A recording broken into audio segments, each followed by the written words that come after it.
Vale é verdade, é sempre um prazer estar aqui com vocês, visitando essa casa, onde a gente se sente no meio da natureza, né?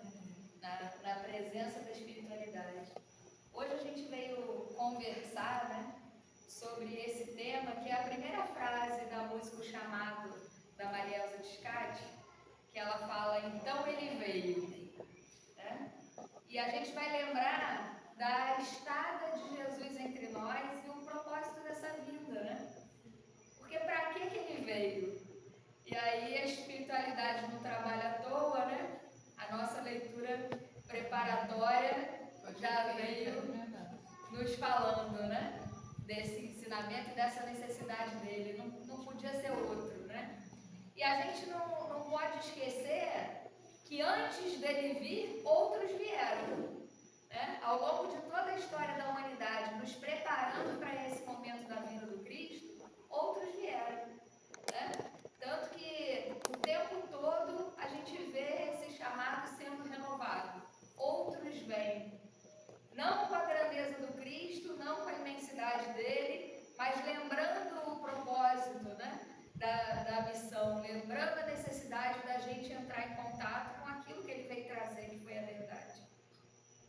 Muitos de nós, quando pensamos nessa vinda do Cristo, a gente fica pensando que o propósito dele era mostrar para a gente só a imortalidade, né?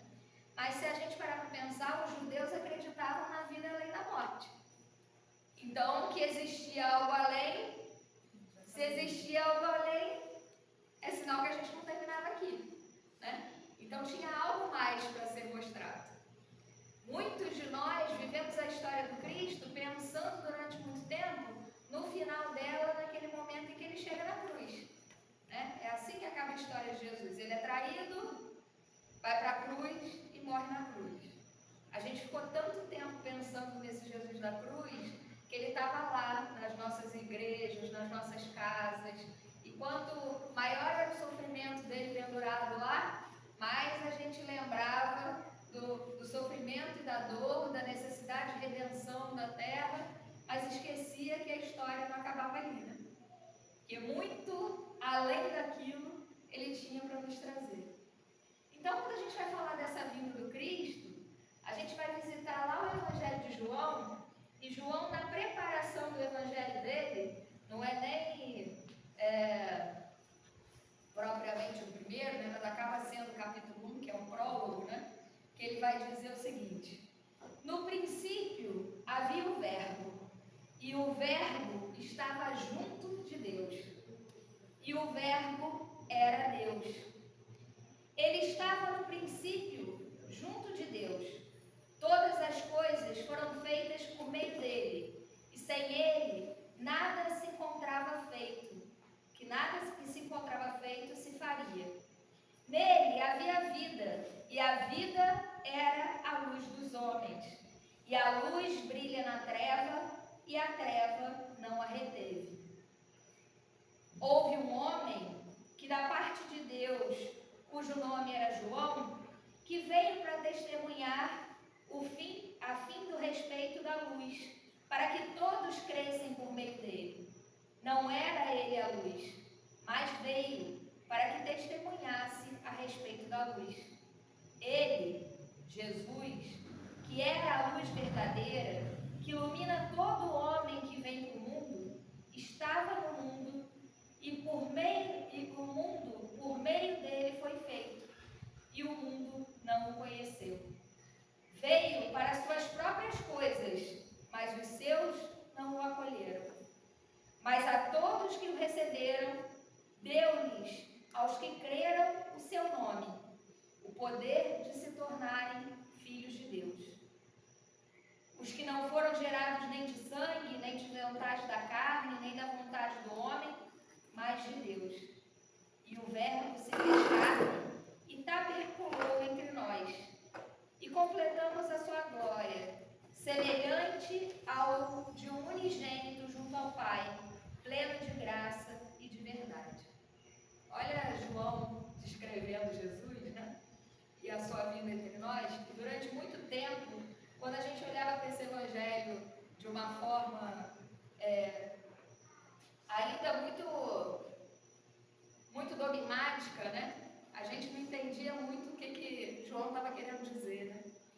Mas graças ao advento do Espiritismo, a gente teve os Espíritos reforçando, né, aquilo que Jesus disse que aconteceria, né? Porque ele dizia num determinado momento, quando ele estava lá quase no final, que ele iria embora, mas que ele iria para nos preparar um lugar. Porque aqueles que estavam com ele também iriam para esse lugar, mas que ele não os deixaria sós, que em determinado momento ele enviaria um outro Consolador, né? Aquele que viria e retomaria a verdade e que ficaria conosco até o final dos tempos. E a gente sabe que com o advento do Espiritismo, né, a chegada dos Espíritos entre nós de uma forma mais direta, a tradução que eles trazem para a gente do mundo à nossa volta, fazem com que a gente olhe para esse texto de uma forma diferente. Emmanuel, lá no livro A Caminho da Luz, ele vem descrever a formação do planeta Terra e ele começa dizendo que a vontade que fez essa criação, que João intitula como o princípio era o verbo, né? Quem é o verbo? O verbo é aquele que determina, né? Quando a gente coloca lá na frase inteira, o verbo determina ação, não é assim? Quem determinou o verbo? De quem era a palavra que faria com que as coisas surgissem? Era o Cristo, né? Emmanuel conta pra gente que Jesus era o governador espiritual do planeta no momento da criação do planeta. Olha a grandeza do Espírito, né? Ele foi convocado pelo Pai para formar esse ambiente em que nós aqui estamos. Tudo que aqui está, né? Todas as espécies, toda a beleza da natureza e tudo que se transforma está sobre a vontade e sobre a atmosfera, né? A psicosfera mental do Cristo. Tudo que acontece aqui, todos nós estamos imersos, né, na psicosfera do Cristo. Já pararam para pensar nisso? Todo esse ambiente criado, cada um de nós, né? Tanto que quando Jesus dizia que não caía uma folha sem que o Pai o soubesse, né? É exatamente por conta dessa grandeza dessa emanação. Quando a gente fala do Chico, né? As pessoas que estudaram a aura do Chico Xavier falavam que o Chico, pessoa física, estava aqui. Mas a representação do magnetismo do Chico se estendia a quilômetros. Se o Chico, né, mesmo com sua grandeza, tinha essa capacidade de se estender em quilômetros, imagina o Cristo. A aura do Cristo, né? O magnetismo, o espírito do Cristo se estende sobre todo o planeta Terra, né? E ele, junto com outros governadores espirituais, ajudam na formação da nossa galáxia, né? Então esse espírito que já era grandioso lá no começo, que foi o responsável pelo verbo da criação, que fez com que o fluido cósmico universal se desprendesse e começasse a se condensar para formar isso aqui, é esse que vem entre nós. Em que momento? Quando a gente começa a sair da nossa infância espiritual, né? Era hora de crescer.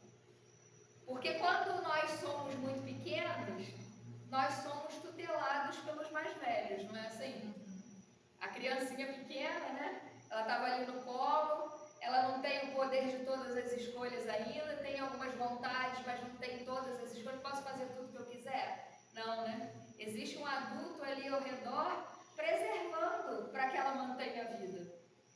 Quando a gente é pequenininho mesmo, que acabou de nascer, se larga um bebezinho lá no berço, ele nem sobrevive. Não é assim?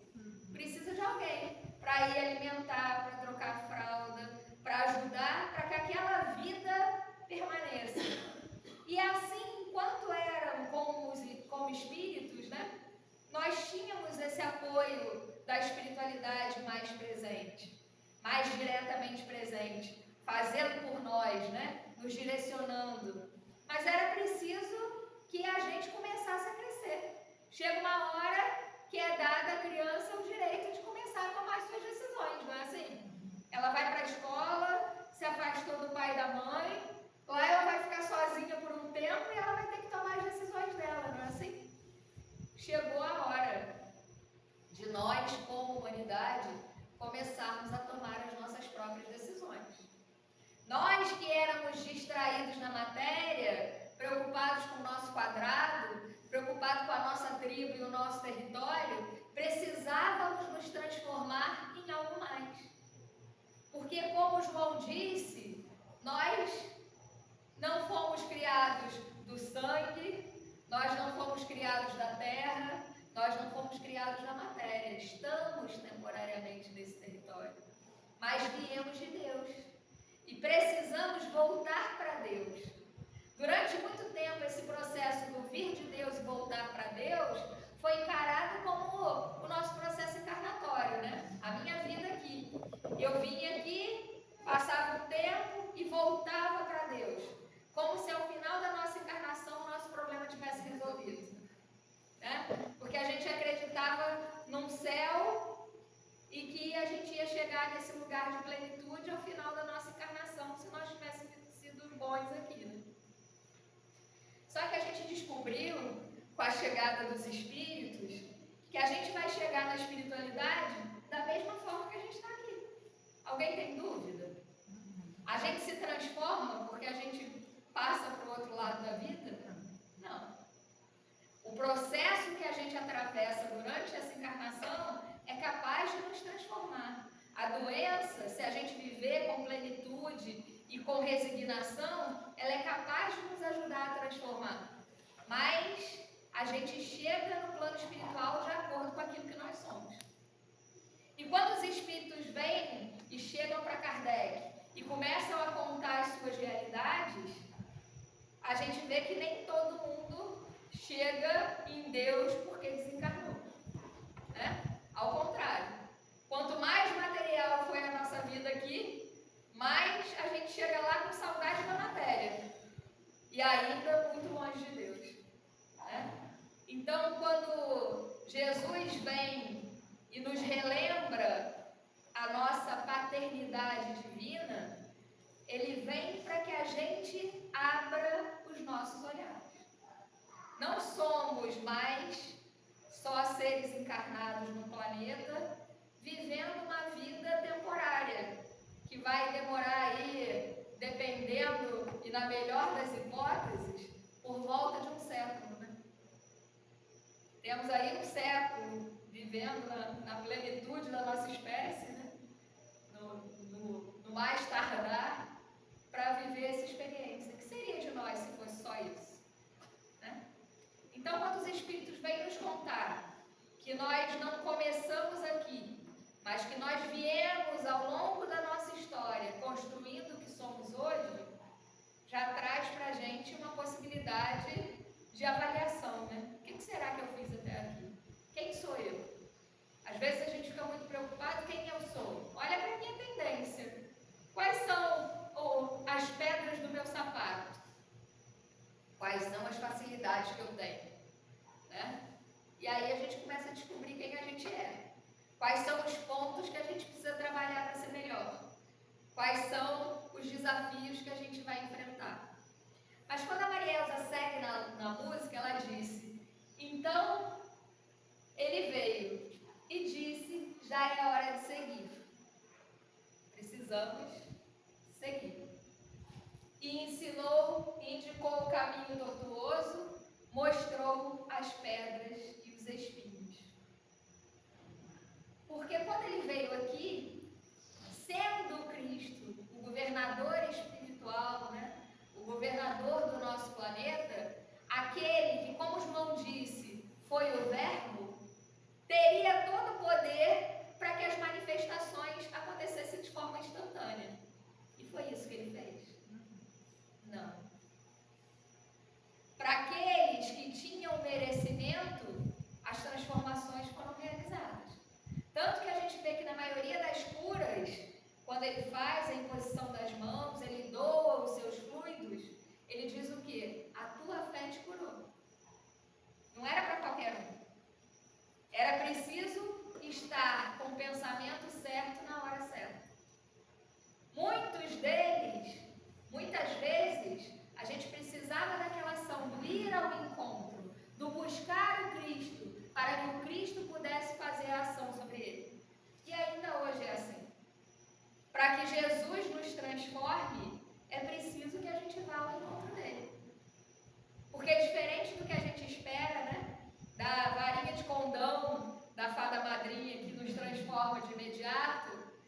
transformação que o Cristo propõe é a transformação verdadeira através dos séculos, né? Aquela que vai ser real, aquela que realmente nos modifica. Então, ele sabe que não é de uma hora para outra, mas é preciso que a gente comece. E como é que eu começo se eu não vou de encontro a ele? Quando ela diz que ele indicou o caminho tortuoso, ele nos lembra que ele era o caminho, a verdade e a vida. Quando ele está conversando com os discípulos, lá, já nos momentos finais, ele fala: eu sou o caminho, a verdade e a vida. Ninguém chegará ao Pai senão por mim. Lembrando que é preciso que nós também façamos esse caminho, que muitas vezes é tortuoso e difícil. Por que ele é tortuoso e difícil? Porque ele nos convida a abandonarmos aquilo que a gente gosta. Se o vício não fosse bom para a gente, não era vício, né? Se o vício fosse algo que a gente repele, a gente não gostaria de estar perto dele. Mas exatamente porque a gente tem aproximação ainda com aquilo que é a nossa imperfeição, que é tão difícil da gente se desprender. Mas não existe outro mecanismo que não seja a gente se transformando. E aí vem a lei do progresso, né?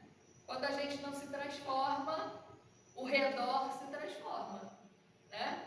E a gente tem a opção de escolher se transformar junto e caminhar também, ou permanecer estagnado, porque nós temos o livre-arbítrio.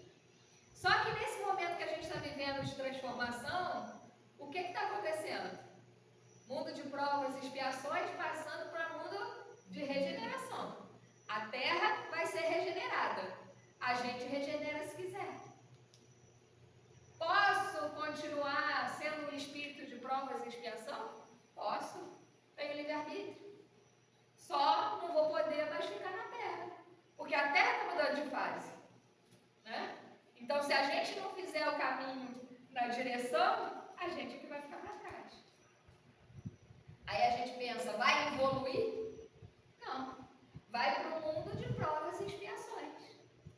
Ajudar a elevar aquele mundo de provas e expiações até ele chegar no nível que nós estamos. Pensa que vai chegar lá, vai ter televisão, internet? Não. Porque a gente vai para lá exatamente para ajudar o povo a descobrir a internet, né? Descobrir como é que vai ser a facilidade da comunicação, o bom uso das informações. Né? Então, quando ele disse que era preciso enfrentar o caminho tortuoso, era para que a gente desse os testemunhos dessa mudança, do enfrentar a nós mesmos. Nesse livro, Vivendo com Jesus, que é o último da Amélia Rodrigues, daquela série que ela vai descrevendo as passagens do Evangelho, e quem não leu a Amélia Rodrigues está perdendo, já vou falando. Que ela tem um trabalho maravilhoso, ela é uma poetisa baiana, encarnada na última encarnação dela, e ela chegam a dizer, né, Divaldo, quando fala dela, que a Amélia foi um daqueles espíritos que estava na época de Jesus encarnado. Então ela vivenciou aquelas praias. E quando ela descreve essas passagens, ela descreve conduzindo a gente até lá, né? Então ela começa falando da natureza, do vento que bate, do som da praia que vai fazendo, levando a gente àquelas caminhadas. Aquele momento que Jesus estava pelas praias, falando com os seus discípulos. E conta ela, numa dessas passagens, que houve um momento em que Bartolomeu foi conversar com Jesus. Ele estava passando por uma dificuldade muito grande, porque ele seguia Jesus. Ele via os ensinamentos que Jesus falava. Aquelas palavras que Jesus falava tocavam o coração dele. Aquelas curas que ele via, presenciava e que muitas vezes participava, era uma realidade que era impossível não trazer para a vida dele. Mas ele estava enfrentando uma dificuldade muito grande. Porque quando ele saía dali, daquele momento em que ele visitava Jesus, e que toda aquela plenitude se fazia na terra, ele voltava para o mundo normal.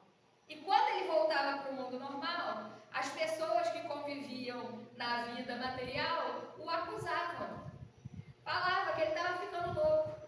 Como é que ele podia seguir aquele maluco que andava pelas ruas falando aquelas coisas? Como é que ele podia se colocar como discípulo de alguém que era tão atordoado, né? Como é que ele podia se fazer seguidor daquele homem? Até que um dia ele está passando pela rua e das pessoas que conviviam com ele remete uma ofensa direta a ele, né? Que eles falam raca, que era como se fosse uma ofensa direta para aquele homem. Ele diz que naquele momento a vontade dele era sair e bater naquele homem. Como é que ele podia falar assim para ele? Aquela ofensa era como se colocasse ele abaixo das últimas coisas do planeta.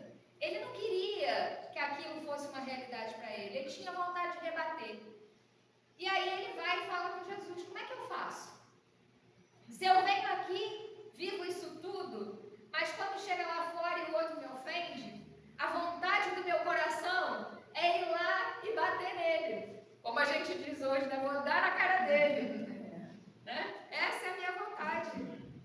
E Jesus vem convidar Bartolomeu a fazer uma grande reflexão.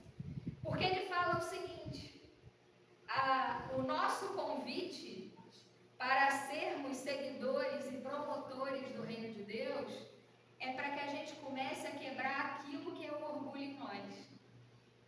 E ele diz: não é possível o solo estar pronto para a plantação se ele não permite que o arado lhe rasgue os veios. Não é possível que a ave, né, saia para o voo livre sem rasgar, sem ter o trabalho de rasgar a casca do ovo. É preciso a dor da transformação. Assim como a semente que se rasga para virar a flor, nós precisamos rasgar aquilo que nos limita. Porque, na verdade, o orgulho, ele é uma cápsula que nos prende em nós mesmos. Estamos envoltos em nós, olhando para nós o tempo todo. Quando o mundo vem lá fora e alguém me mostra algo diferente, eu tenho vontade de agredir o mundo. Aquele passa a ser o ofensor, aquele passa a ser o inimigo, aquele passa a ser alguém que não é querido ao meu coração, porque ele me mostra o imperfeito em mim. Então Jesus convida Bartolomeu a fazer um exercício, que é o exercício do promover o bem apesar do mal. E ele fala para ele: se a gente agisse conforme a sua vontade, ele vem e te ofende. Você vai lá e responde, você vai estar produzindo mal. Será você o produtor do mal. Você não pode ser responsável pelo mal que ele produziu, mas você pode ser responsável pelo bem que você produz. Bartolomeu, meio nós assim, né? Fica meio indignado, né? Ele fala para Jesus: tá bom, então imagina que ao invés de uma ofensa, ele viesse e me agredisse. Ou, se ao invés de eu responder a ele, eu ficar calado, e só por ficar calado ele entender aquilo como uma ofensa. O que eu faço? Ele vai me bater e eu aceito? E Jesus responde de novo: é preciso agir com o bem, mesmo que o bem nos convide à vivência da dor. Mesmo que o bem nos convide a esse momento em que o arado rasga a terra. Mas não serei eu o responsável pela ação do mal. Olha o convite. Olha o caminho tortuoso que ele estava mostrando. Que teria pedras e espinhos. Mas que era preciso que a gente soubesse lidar com as pedras e os espinhos. Né? Para Bartolomeu, o convite foi da mudança a partir daquele momento. Né? E mesmo tendo as suas dificuldades, mesmo passando por momentos em que ele realmente queria avançar, aquelas palavras do mestre falavam mais alto. preciso deixar rasgar o coração com as ofensas, para que o homem maior pudesse nascer dali. Para que o Filho de Deus, né, a semente do reino de amor, pudesse nascer naquele coração. Porque quando Jesus esteve entre nós, Ele nos convidou à formação do reino de Deus.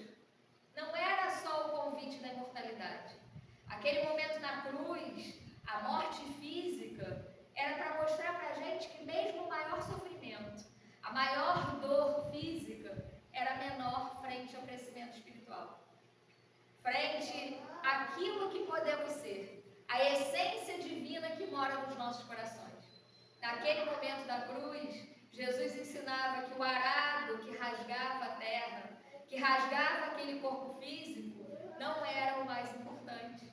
Porque da mesma forma que dos veios da terra surgem as mais belas plantas, as mais belas hortaliças que nos alimentam, do rasgar daquele corpo saiu o exemplo que nos alimenta espiritualmente até os dias de hoje. Sobressaía, né? Saía dali o grande espírito. Saía dali aquele governador espiritual que a gente conheceu. Joana de Ângeles, no livro Evangélicos da Psicologia Profunda, ela chama atenção para a gente que a gente precisa olhar para Jesus de duas formas. Uma, o Jesus governador espiritual. E a sua grandeza é tão enorme que ele já era esse ser iluminadíssimo na criação do planeta. E outra é o Jesus homem, a vivência material do Cristo. E quando a gente olha para a vivência material do Cristo, a gente tem um caminho, a demonstração de como fazer, é o passo a passo. O modo de fazer, como Cristo fez. Né? Como Jesus faria se estivesse no meu lugar? Quando Bartolomeu pergunta, né? O que eu faço? Ele me ofendeu, o que eu respondo? E aí está lá no Evangelho. Jesus dizia, né? Se um te bater, dá ele a outra face. Se quiser o seu servo, dá também a túnica. Não é? Se desprende daquilo que é daqui. Para que o ser divino possa nascer em nós. A gente tem que pensar que a experiência da matéria é importante, senão a gente não estaria aqui. Existem coisas que são primordiais para o nosso crescimento, né? Eu preciso da alimentação para o meu corpo sobreviver. Eu preciso do ar para respirar para o meu corpo funcionar. Mas será que eu preciso de tudo que eu tenho na minha vida? Será que tudo que está nos meus armários é fundamental para mim? Ou é essa pele que me enrijece? É essa semente aquela capa da semente que me aprisiona e que me limita.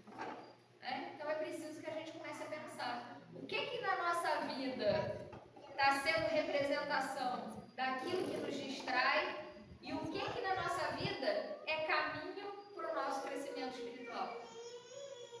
Porque quando Ele nos convida para que o reino de Deus possa nascer no coração do homem, é um exercício para que a gente lembre da nossa filiação divina. Somos filhos de Deus. E na qualidade de filhos de Deus, podemos ser como Cristo foi. Porque o Cristo nos ensinou que vós sois deuses. Podereis fazer tudo isso que eu faço e muito mais. Quando que a gente vai poder fazer isso tudo? Quando a gente se empoderar dessa realidade. Quando a gente começar a pensar que aquele reino de Deus que morava naquela figura, que no mundo, no dia a dia, levava as pessoas ao seu redor a pensar de uma forma diferente, nós também seremos diferentes. Emmanuel tem um texto que chama Pensamento Cristão, e que é outro tipo esse do Bartolomeu, porque ele fala o seguinte: quando a gente começa a pensar nessa transformação, é preciso que a primeira coisa que a gente comece a pensar é no nosso pensamento. Porque antes da minha palavra ser, antes da minha ação acontecer, existiu uma força geradora, né? E que o Emmanuel, lá no Pensamento e Vida, ele fala para a gente que o pensamento ele é uma força ponderável. O que é isso? Eu consigo medir. Para a gente encarnado, a gente não mede o pensamento do outro. Mas os desencarnados estão aqui, ó, percebendo nossa psicosfera de montão. Né? Tem um monte de coisa que a gente está pensando aqui que a gente está formando imagem.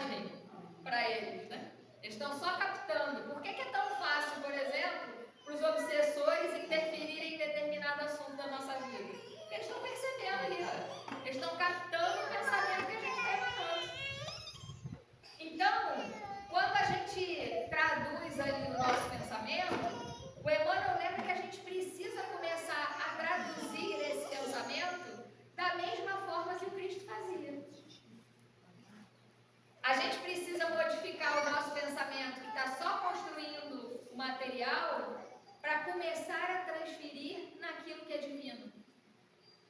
Quando nós seremos deuses? Quando o nosso pensamento for o pensamento Cristo. Quando o nosso pensamento estiver voltado para a possibilidade da criação. Porque o tempo todo os Espíritos nos falam que nós somos co-criadores. Não é? Quando eu estou lá colhendo a plantinha da minha casa, eu estou ajudando para que aquele ser que está em processo de evolução se transforme amanhã em algo que já aprendeu a representação do amor. Porque a gente estava cuidando aqui. É uma forma de ser Cristo para aquele ser inferior que está ali. Quando eu alimento meu gatinho lá em casa, eu estou exercitando o poder da criação. Quando eu estou criando uma história, quando eu estou fazendo um trabalho para ser apresentado na faculdade, quando eu estou criando um projeto que eu vou apresentar no meu trabalho, eu estou sendo ser divino em movimento. Eu estou criando um mundo ao meu redor. Então, se o nosso pensamento for voltado para aquilo que o Cristo nos ensinou, a gente vai conseguir fazer essa trajetória de chegar até Ele. Mas ter um pensamento cristão, e aí que vem a coisa, é a gente mudar de atitude frente àquilo que o mundo está esperando.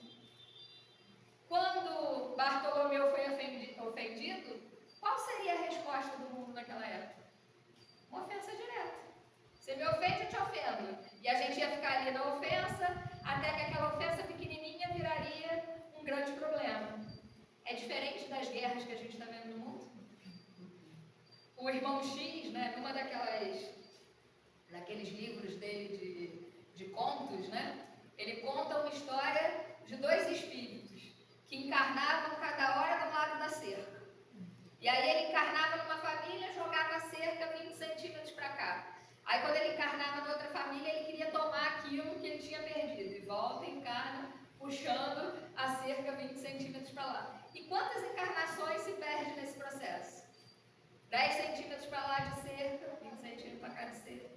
Até que os dois são chamados no plano espiritual para se reconciliarem. E vão nascer os dois do mesmo lado da cerca. E vão aprender na mesma casa a dividir aquele espaço que eles têm. Agora sem cerca. Numa casinha pequena, onde eles não tinham mais cerca para discutir. Acabou. Acabou. Vamos sentar na mesma mesa, aquela mesa pobrezinha, que não tem nada, vamos viver da dificuldade do simples, para a gente aprender que a gente é irmão. Né? E muitas vezes a vida nos convida dessa forma. Mas quando os bens estão na nossa disposição, é para que a gente os coloque em movimento no mundo. É para que a gente faça aquilo que o Cristo ensinou. Né? Então é preciso que a gente olhe de forma diferente para as oportunidades que a gente está tendo. Jesus é aquele, no momento em que todo mundo ia apedrejar a mulher, ele faz o quê? Reflete. Para, pensa. Olha aí. E aí ele fala o quê? Aquele que não tiver pecado, que atire a primeira pedra. Alguém tem pecado aí?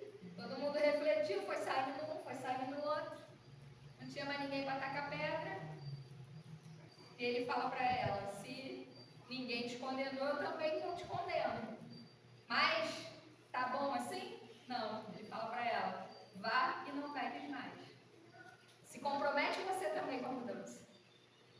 Então, ser cristão é ser aquele que vai olhar para as coisas que o mundo está nos apresentando sem esse olhar crítico, porque a crítica ela é do mundo. Enquanto a pessoa está agindo errado e a gente está lá apontando erro, a gente está fazendo o quê? Que aquela turba toda estava fazendo com a mulher que ia ser apedrejada. Não é? Estou apontando, aquele cara lá é corrupto. Não é? O mundo todo não estaria apontando? Então, frente àquele que está cometendo erro, qual deveria ser o nosso papel no exercício de pensamento cristão? Entendemos que aquele irmão ali está passando por uma dificuldade. Entendendo que ele, como nós, também é um ser imperfeito. E que se distraiu na materialidade. Que caiu na imperfeição. Que achou que era mais importante a matéria do que o espírito. E que que se perdeu na sua caminhada. E aí, como irmão mais velho, que já descobriu esse olhar, qual deveria ser o nosso pensamento? Orar para que ele consiga sair daquele processo o mais rápido possível. E ao olhar para aquele irmão que está passando pela sua prova, a gente lembrar que por trás dele existe uma família. Como eu estaria se o meu pai tivesse exposto na televisão como aquele senhor está? Como eu estaria se ao invés do meu pai fosse o meu filho sendo acusado e eu fosse a mãe dele? Será que eu teria o mesmo apontamento? Como estaria a dor do meu coração? Então, seguir o Cristo e buscar o pensamento do Cristo é ser esse que na hora que o mundo aponta, a gente busque o outro olhar. Quando a dificuldade nos apresenta na vida, ao invés de a gente olhar aquilo como algo que vai nos limitar, a gente olhar para aquilo como uma forma de desenvolver o melhor em nós. Porque se somos filhos de Deus e Deus nos ama como Cristo nos ensinou, está lá na fala de Jesus, né? Que ele fala: qual pai dá pedra a um filho que tem fome? E aí todo mundo fala: não, ninguém. Se um pai da terra não dá pedra para um filho que está pedindo pão, que dirá o meu pai que está no céu? Se as dificuldades nos visitam, é para que a gente tenha coragem de rasgar a casca. Para que a gente tenha coragem de sair do casulo que a gente se aprisionou. Para que a gente seja apresentado ao outro lado daquele casulo que nos aprisiona. Mas é preciso que a gente queira ir. E aí eu não sei se vocês lembram de uma historinha que estava lá no início do nosso lar. Da preparação. Eu sou uma pessoa que adora introdução de livro. Lá no Centro Espírita Jesus Maria José, que é a minha casa espírita, a gente começa fazendo estudo pelo sumário dos livros. Né? A gente não pula o sumário, não. A gente começa lá. Né? Porque tem sempre coisa boa. Né? Tem sempre coisa boa para a gente perceber. Então, lá na introdução do nosso lar, tem uma lenda que depois até a FEB produz um livrinho para as crianças, que é a lenda do peixinho vermelho, que conta, né, que tinha um fundo de um rio, e lá naquele fundo do rio, né, existia uma vida boa, os peixinhos estavam lá, tinha uma certa facilidade, uma comida, mas daqui a pouco começa a escassear, a água vai ficando mais baixa, a comida já não é mais tão farta, mas o pessoal está muito ali acomodado com aquela situação e vai ficando. Mas tem um peixinho vermelho que fica bem insatisfeito de estar ali. E ele começa a pensar que ele precisa buscar algo melhor. E ele vai buscando. E ele vê uma frestinha daquele rio. E quando ele sai naquela frestinha, ele descobre o mar. E ele vê que ali tem uma imensidão. Que aquela comida que eles achavam que era boa, não era nada frente àquela que tinha naquele mar enorme. Que as possibilidades que eles ali estavam vendo naquela água suja eram muito pequenas frente à imensidão do mar e à beleza que o mar tinha para apresentar. Então ele volta correndo. Ele fala: eu tenho que ir lá. Eu tenho que contar para aqueles peixes que existe esse lugar. E às vezes quando a gente volta, quando a gente descobre uma verdade que é muito transformadora para a gente volta querendo fazer com que todo mundo nos siga, não é assim? Quando a mensagem do Cristo nos toca, quando o Espiritismo chega na nossa vida, a gente quer que todo mundo vire espírito. Mas a gente esquece que cada um tem o seu tempo. Ele volta lá para aquele pedacinho, conta aquilo tudo na empolgação dele e os peixinhos continuam nadando no mesmo lugar, né? Fazendo o mesmo processo, porque prefere ficar ali na acomodação.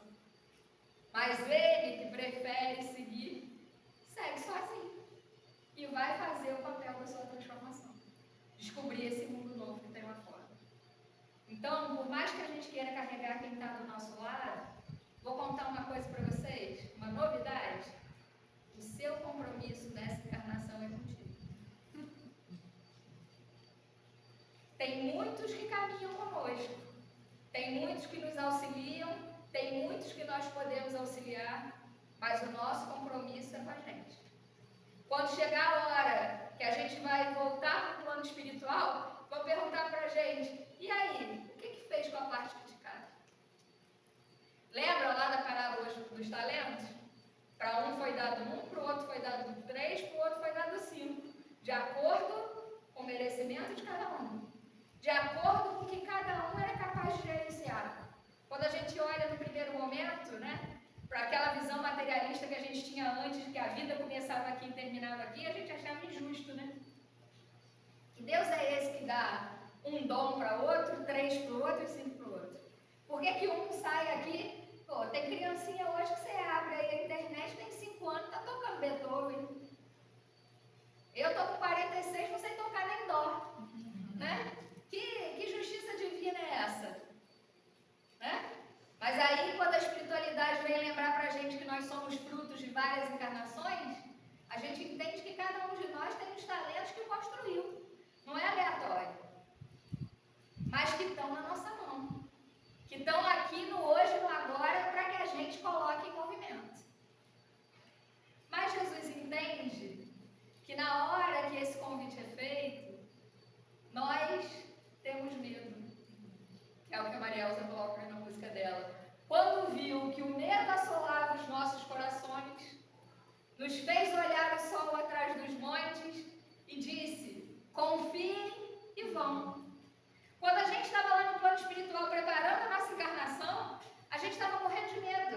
Porque a gente sabia que aqui a gente teria que vivenciar as nossas dores, bater de frente com os nossos vícios. A gente já passou por aqui muitas vezes. E muitas vezes a gente caiu. Então a gente sabia das dificuldades de estar aqui. Mas Jesus disse, confiem e vão. Vão porque vocês não estão sozinhos. Nenhum de nós estamos abandonados. Apesar de sermos responsáveis pela nossa encarnação e pelo que fizermos dos bens que estão à nossa disposição, os dons que estão à nossa disposição, nós não estamos sozinhos. Vira e mexe, a gente recebe um conselho de um encarnado. Vira e mexe, naquele momento que a gente está desanimado, a gente abre uma página e tem uma mensagem que fala ao nosso coração. Vira e mexe, a gente está andando na rua e tem um caminhão com uma frase que te consola o coração. Não é assim? E muitas vezes a espiritualidade superior está do nosso lado, querendo nos auxiliar, querendo nos intuir, e nós estamos distraídos e não estamos ouvindo esse ensinamento. Né? Então, quando ele disse, confiem e vão, nós nos enchemos de coragem e viemos. E aí ela coloca, então viemos, porque ninguém resiste ao seu chamado. Imagina, Emmanuel coloca na beleza das suas palavras que Jesus, governador espiritual do planeta Terra, quando os exilados de Capela vieram para aqui, recebeu um a um. Imagina, beleza, de ser recebido pelo Cristo. E aí eu tenho uma coisa para contar para vocês. Se nós viemos de fora, nós fomos recebidos pelo Cristo. Se nós somos de dentro, nós fomos criados num ambiente feito pelo Cristo. Então todos nós recebemos esse momento em que fomos chamados por Ele ao trabalho e que a gente não resiste, porque a psicosfera do Cristo é tão grande, né? O amor dele é tão grande por nós que ele nos convence através do amor. É aquela mãe amorosa que abraça o filho e fala, vai, porque está na hora de você fazer a sua faculdade. Com uma dor no coração de estar se separando, mas sabe que aquilo é o melhor. Né? Então é com esse amor que ele convida.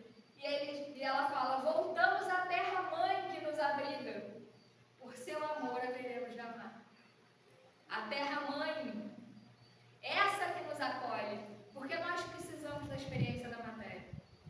Estamos aqui acolhidos nesse planeta, na terra-mãe que nos dá a oportunidade. Mãe criada de possibilidades geradoras, que dá a cada um de nós a possibilidade de florescer. Que a gente aproveite essa estada, né? Que a gente aproveite esses dias que estamos aqui, entendendo que a mãe gera e que nós aqui nas suas terras somos capazes de sermos geradores. E aí ele diz, mas confie, porque afinal da luta, ele haverá de estar nos esperando. Porque quando ele disse para os seus discípulos, eu vou. É preciso que eu vá primeiro e vos prepare o lugar. Porque vai chegar a hora que vocês também virão. Eu vou para junto de meu Pai.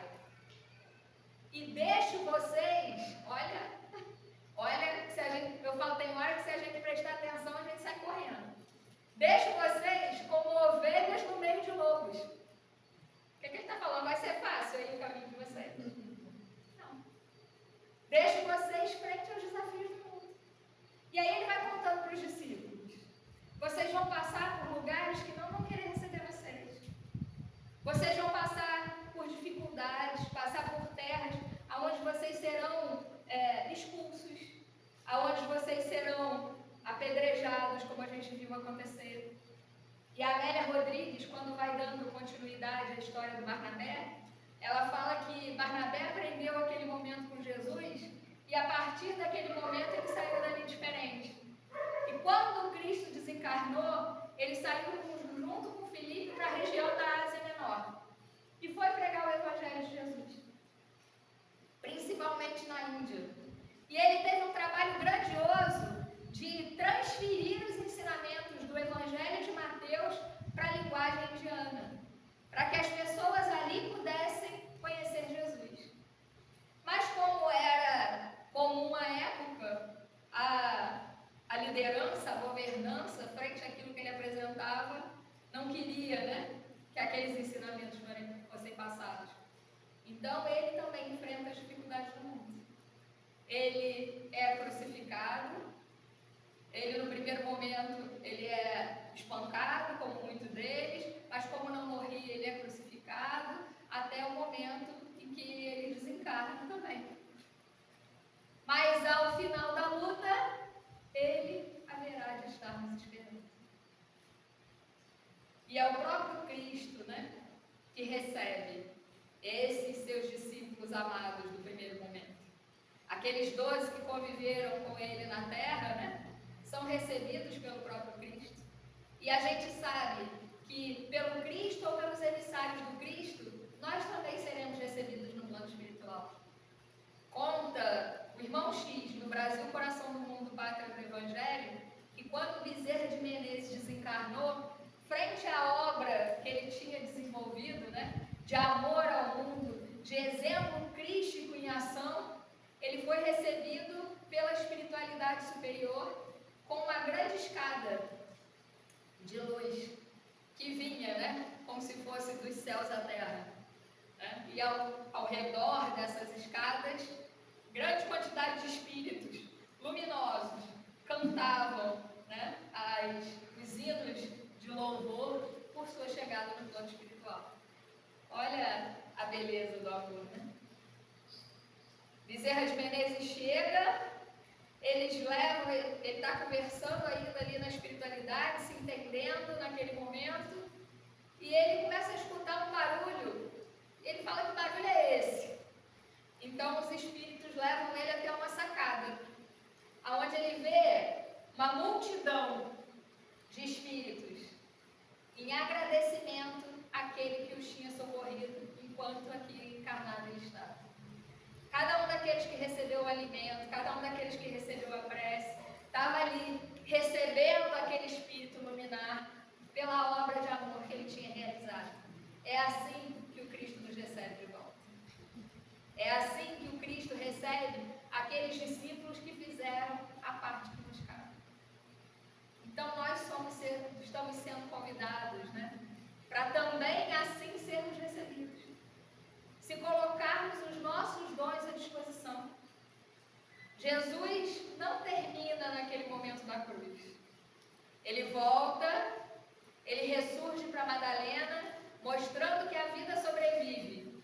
Mas ele tem todo o cuidado de se materializar, de estar no meio dos discípulos, ensinando a eles como fazer.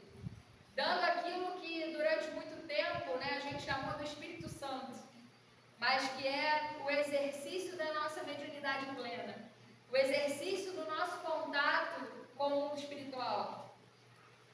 E a partir do momento em que a gente colocar os nossos dons à disposição, em plenitude com esse contato de amor com que o plano espiritual tem para nos dizer, nós também seremos capazes de criar os milagres no mundo. E aí, quando ele termina aquele momento de preparação dos discípulos, já desencarnado, ele faz o quê? Fala para eles: ide pelo mundo e pregai o Evangelho. E nós fomos recobrados disso quando veio o Evangelho segundo o Espiritismo, e que os Espíritos disseram, né, Erasto, melhor dizendo, né? Ide pelo mundo e pregai.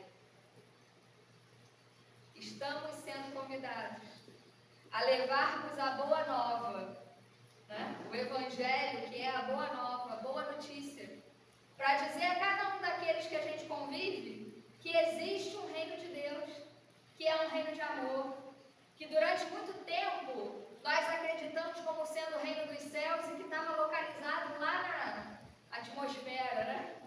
Mas que hoje a gente sabe que mora aqui, ó, dentro de cada um de nós. E que nós podemos tornar realidade.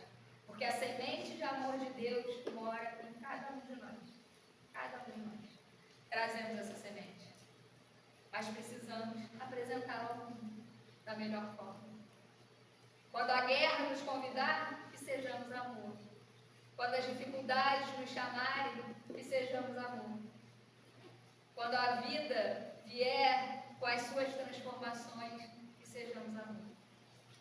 E aí a gente vai poder dizer: então viemos, porque ninguém resiste ao seu chamado. Que o chamado do amor do Cristo possa crescer em nós, não só no porvir, né? Mas que ele possa crescer no dia de hoje. Que o Natal se aproxima, esse momento que a gente comemora a chegada do Cristo entre nós, nos sirva para que a gente deixe ele nascer nos nossos corações. Mas que ele nasça também nos nossos pensamentos, quando o Emmanuel me convidou, né? Que os nossos pensamentos comecem a ser pensamentos cristãos. Que na hora que a gente tiver que tomar as nossas decisões, a gente lembre do Cristo. Como Jesus agiria se ele estivesse aqui? Frente ao chefe difícil, como Jesus agiria? Como aquela pessoa que é a pedra no nosso sapato, como Jesus agiria? E como Jesus agiria se ele quisesse que o mundo fosse repleto de amor? Porque mostrando esse amor ao mundo, nós vamos plantar aqui o planeta de regeneração que a gente tanto espera. Que a gente tanto quer alcançar. Deixemos a regeneração chegar em nós. Deixemos que o amor de Cristo ressurja em nós, porque ele está aqui. Desde que esse espaço foi criado para que nós aqui estivéssemos, ele representa em nós. Então que a gente deixe ele sair de nós para chegar em outros corações. Fica o convite e que a gente possa, né? Eu vou pedir a liberdade para estender só mais um pouquinho.